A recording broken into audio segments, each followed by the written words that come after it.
जाकर कहने का काम कर रहे हैं आदरणीय सुश्री बहन कुमारी मायावती जी बीजेपी की बी टीम है। मैं बताना चाहता हूं कि सपा और बीजेपी मिलकर चुनाव लड़ रही हैं और अखिलेश यादव, क्योंकि आप लोगों ने देखा होगा अपर्णा यादव जी बीजेपी में है, ठीक है, अखिलेश मुलायम सिंह यादव जी के साड़ू बीजेपी में है, सड़ुआइन बीजेपी में है। कैसे बहन जी की इतिहास आप लोग जानते होंगे, एक वोट से मैं प्रधानमंत्री नहीं होने दिया हूँ। उठने का अधिकार नहीं था, तब बहन जी ने अपने घर परिवार को छोड़ करके इस पूरे उत्तर प्रदेश को अपना भाई, अपना बाप, अपने माँ बाप को मान करके एक संघर्ष करने का काम किया और मानव साहब के आशीर्वाद लेकर के आज बहुजन समाज पार्टी में जाकर चर्चा बार मुख्यमंत्री बनने। क्योंकि जो बीजेपी की सरकार है बलात्कारी सरकार है साथियों। आप लोगों ने जितने भी आज तक कांड हुए होंगे, जितने भी दंगा हुआ होगा, आप गुजरात का इतिहास उठा के देखिए। जो आज आदरणीय श्री नरेंद्र मोदी जी आके कहते हैं सपा की सरकार को दंगाई बताते हैं, बसपा की सरकार को दंगाई बताते हैं, अपने पहले गुजरात के इतिहास को टटोलने का काम करें मेरे साथियों।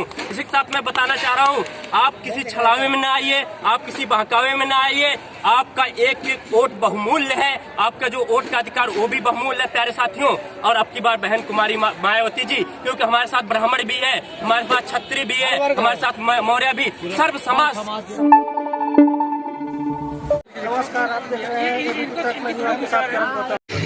आज हमारे साथ कुछ युवा साथी हैं, हम इनसे बातचीत करेंगे।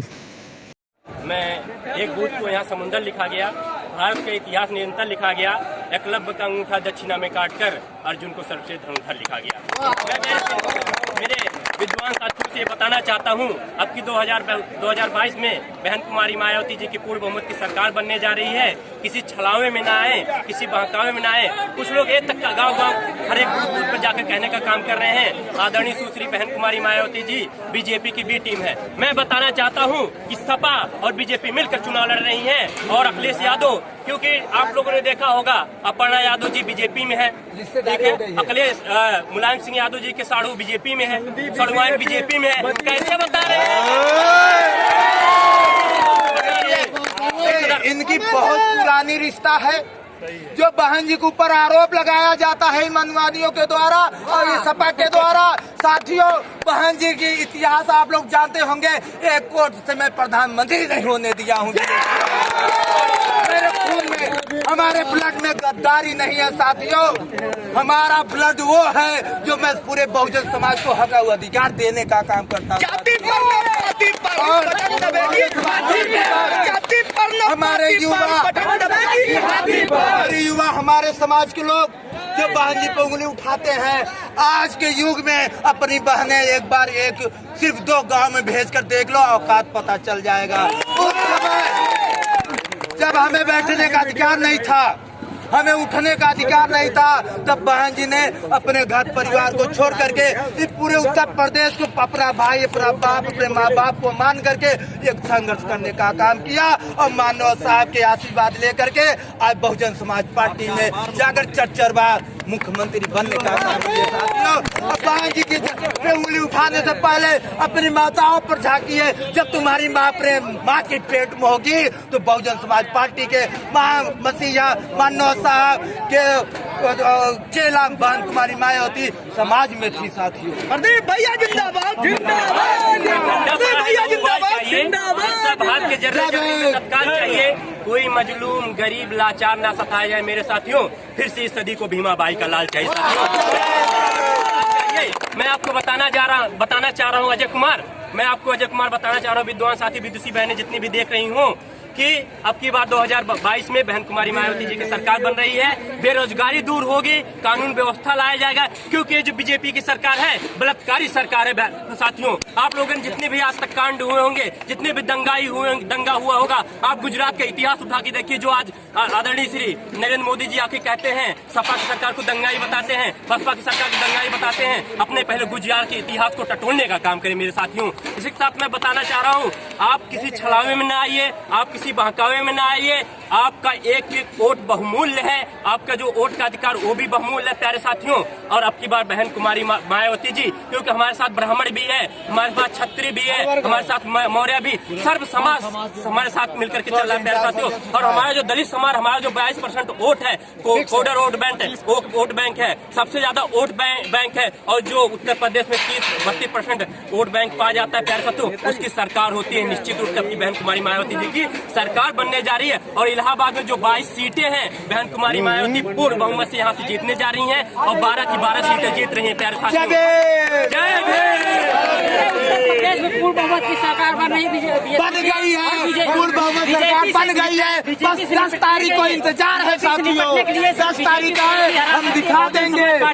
और बहुजन समाज पार्टी है, नहीं तो ये बोलते हैं कि आएगी सपा उत्तर प्रदेश में आएगी, सपा सिर्फ उत्तर प्रदेश में रहेगी, लेकिन बीएसपी पूर्ण बहुमत की सरकार बनाने जा रही है और 24 से प्रधानमंत्री बनाने जा रही है साथियों। और बीजेपी से सब परेशान है। थोड़ा तेज बोलिए। मायावती जब से हाटी हुई है, जब से आदमी का बहुत घबराहट होती है। अब ये है कि मोदी का हराना सबका काम है। अगर मोदी हार जाएगा तो आदमी बच्चे लोग कम से कम पढ़े। जब से मोदी सरकार हुआ क्या किया? कोरोना इसी में समाज में न कोई कमा रहा बाहर और न कोई कुछ धंधा कर रहा, न लड़के बच्चे पढ़ पा रहे। मोदी सब कुछ चौपट कर दिया। अब आपकी बात मायावती की सरकार। आप लोगों ने देखा होगा, हम लोग लखनऊ में धरना कर रहे थे, 69,000 मामला था। कितना ओबीसी के साथ छलावा हुआ है। आप चाहे जो बैठे, चाहे एनटीपीसी का मामला उठा के देख लीजिए। यहाँ से इलाहाबाद में जब लड़के यहाँ पे धरना कर रहे थे प्यारे साथियों, यहाँ इलाहाबाद में कमरे कमरे घुस करके ये पुलिस शासन प्रशासन मिल करके लाठियां बरसाने का काम किया बीजेपी शासनकाल में। और बहन कुमारी मायावती, श्री बहन कुमारी मायावती जी अगर सत्ता में आती हैं, पूर्ण विश्वास दिलाता हूँ आप लोगों से, रोजगारी दूर होगी, कानून व्यवस्था टाइट होगी। जो 2 साल से अपने विद्यालय, चाहे केजी एलकेजी को हो, चाहे प्राइमरी हो, चाहे उच्च लेवल को जो विद्यालय बंद पड़े रहते हैं, वो विद्यालय खोले जाएंगे और निरंतर रूप से विद्यालय चलेंगे। कभी भी कोरोना काल नहीं आएगा। इनका जब जब चुनाव आता है, जब जब अपनी रैलियां पूर्ण कर लेते हैं, दूसरे की रैलियां की बारी आती है, दूसरे की प्रतिनिधित्व की बारी आती है, तब इनका कोरोना काल आ जाता है प्यारे साथियों। और उसके बाद इनका जो छलावा वाला काम है, जो ओबीसी के साथ छलावा हुआ है, जो एससी के साथ छलावा हुआ है, सबसे ज्यादा अगर ब्राह्मण समाज मारे गए हैं, बीजेपी के शासनकाल में मारे गए हैं प्यारे साथियों। खुशी दुबे का क्या कसूर था जो आज जेलों में ठूसने का काम किया गया है? बताइए मेरे साथियों। ये बताना चाहता हूँ कि बार बहन जी की पूर्ण बहुमत की सरकार आ रही है, इसमें कोई संदेह नहीं है। हम आप एकजुट रहकर काम करें और हमारे साथ संपूर्ण समाज एकत्र होकर के हमारे आपके साथ कंधे से कंधा मिला करके तैयार है प्यारे साथियों। वो दृश्य याद आता है कि जब एक जंगल में आग ले जाती है प्यारे साथियों, वहाँ एक चिड़िया बैठी रहती है और वहाँ एक घोंसला बनाई रहती है, वहाँ उसका छोटा सा एक बच्चा रहता है। उसके बाद जब जंगल में आग लग जाती है, पूरे पशु पक्षियों भागने लगते हैं प्यारे साथियों। उसके बाद वो चिड़िया जाती है, एक समुद्र से एक बूंद पानी लेकर आती है, उस जंगल पे छोड़ती है। आप भटक रहे हैं, मुद्दे से भटक रहे हैं। नहीं, मुद्दे पे बात कर रहे हैं, पहले बात को सुनिए आप मेरी, ठीक है। उसके बाद फिर एक बूंद लाती है, फिर पानी डालती है जंगल पे, फिर एक बूंद लाती है, फिर पानी डालती है। उसके बाद एक मछली तालाब से निकल के समुद्र से निकल के पूछती है कि ये बताओ कि एक बूंद पानी डालने से क्या तुम्हारे जंगल की आग बुझ जाएगी? उस चिड़िया का जवाब सुनिएगा, उस चिड़िया का जवाब पूरे संपूर्ण समाज का जवाब होगा। उस चिड़िया का जवाब होता है कि मैं जानती हूँ एक बूंद पानी डालने से जंगल की आग नहीं बुझ जाएगी, लेकिन जब जंगल का इतिहास लिखा जाएगा, मेरा नाम जंगल जलाने वालों में नहीं, जंगल बुझाने वालों में साथियों। इसलिए हमारा नाम जंगल जलाने वाले बहुजन समाज के साथियों का जंगल जलाने वाले नाम नहीं, जंगल बुझाने वाले में आएगा साथियों। इसीलिए अपनी बात को यहीं पर प्रोग्राम देते हैं। आप लोगों ने देखा होगा कि यहाँ लाखों लाख की भीड़ यहाँ पे इकट्ठा हुई बहुजन समाज पार्टी की, और यहाँ पे सभी लोग अपने साधन से आए हैं। लेकिन यहाँ पे मैं बताना चाहता हूँ कि बीजेपी की सरकार में यहाँ 500, 600 रुपए देने के बाद नहीं, लेकिन यहाँ पर बीएसपी की और भी गाड़ियाँ जो नहीं आने दिए, जो और लोगों को नहीं आने दिए, यहाँ पे पूर्ण बहुमत की सरकार बनने जा रही है और रोजगार फिर मिलेगा साथियों। बहन जी ने अभी कहा है कि सबसे पहले हमारा काम होगा रोजगार पे और शिक्षा पे, स्वास्थ्य पे और पुलिस प्रशासन अच्छा पे। गुंडागर्दी खत्म होगी। यहाँ पे जितना गुंडा राज चल रहा है, हर 2 घंटे के अंदर बहन बेटियों के बलात्कार हो रहे हैं। बहन जी के शासनकाल में 2007 से 12 आपने देखी है, उसमें गुंडागर्दी नहीं हुई है। और अखिलेश यादव जी की सरकार 2017 हमने देखी है, उसमें कितने पैमाने में गुंडागर्दी हुई है। और 17 से 22 हमने योगी जी की रात देखी है, इसमें तो गरीबों को मार दिया, एकदम से गरीब मर गए हैं। समझ लीजिए कोरोना पीरियड में 40 लाख आदमी मरे हुए, लेकिन सरकारी आंकड़े दिखा नहीं रहा है और सब दवा अभाव के कारण मरे हैं। बीजेपी सरकार ने जितने प्राइवेट हॉस्पिटल थे सब बंद कर दिए हैं, जो कि इनको चालू रखना चाहिए। तो गरीब आदमी यहाँ पे मर गए हैं बिना दवा अभाव के कारण, उनको कोरोना की लिस्ट में डाल दिया गया। डीएसपी आएगी तो कोरोना सबसे पहले कोरोना आएगा नहीं, तो उन बहुमत की बदौलत सरकार बनने जा रही है और 24 में प्रधानमंत्री बहन जी बनने जा रही है। मीडिया भी जिस तरह से रोक लगा के रखा हुआ है इसमें, आप भी देख रहे हैं यहाँ जितने बड़े बड़े चैनल हैं वो आते नहीं है, लेकिन यही अगर योगी की रैली हो, अखिलेश यादव की रैली हो, तो जितने भी एबीपी ने अंजना ओम कश्यप बाल झाड़ के चली जाती है। लेकिन जब बात मायावती की आती है तो आज भी वही पुराना वाला अत्याचार हमें याद आता है। इस बात का हमें सर बहुत कष्ट है और आपका जो हम शुक्रिया करते हैं जो आज मायावती को यहाँ से आप हम लोग को आज कवर कर रहे हैं। धन्यवाद सर। और सर बेरोजगारी पे हमारा यही है कि ये जो बुलडोजर वाली सरकार जो है, योगी जो बोलते हैं जो बुलडोजर चला देंगे, हम ये कहते हैं आप रोजगार पे क्यों नहीं बात करते? आप ये बताइए, अभी लेखपाल का भर्ती आया नवंबर 2019 में, ट्रेन करा के छोड़ दिया। उसके बाद उन्होंने कहा हम एग्जाम कराएंगे, नवंबर तक ज्वाइनिंग दे देंगे। उसके बाद लड़कियों ने 2 लाख रुपए आवेदन पत्र ले लिया। उसके बाद वैकेंसी फंसा दी। उन्होंने कहा कोरोना के कारण अब ये परीक्षा बाद में होगी।